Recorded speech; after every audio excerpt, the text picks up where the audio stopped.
বাবুর বিটা গ্রামে ছোট্ট একটা গড়ে বাস করতেন টুনি ও তার মেয়ে টুনটুন। টুনটুন তার মাকে বলে, মা, আমরা এত গরিব কেন গো? দেখো না, পাশের বাড়ির পায়রা মাসিক সে কত ধনী। না রে মা টুনটুন, আল্লাহ পাক আমাদেরকে যা দিয়েছেন তাই নিয়ে খুশি থাকতে হবে, কারো বস্তুর উপর লোভ করতে নেই, বুঝেছ? না মা, আমি আর কোনোদিন বলবো না। ঠিক আছে টুনটুন, আমি এখন দেখি কিছু খাবার জোগাড় করতে পারি নাকি। এই কথা বলে টুনি ঈগল রাজার বাড়িতে চলে যায়।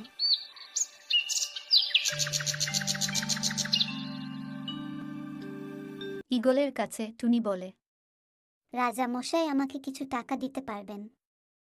আমি 1 মাসের মধ্যেই দিয়ে দিব। আমার মেয়েটা গড়ে না খেয়ে একা একা বসে আছে। আরে যা যা, আমার কাছে কোনো টাকা পয়সা নেই।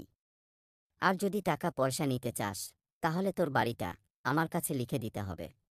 তার বাড়িটা ঈগল রাজা যখন লিখে দিতে বলে, মন খারাপ করে টুনি চলে যায়।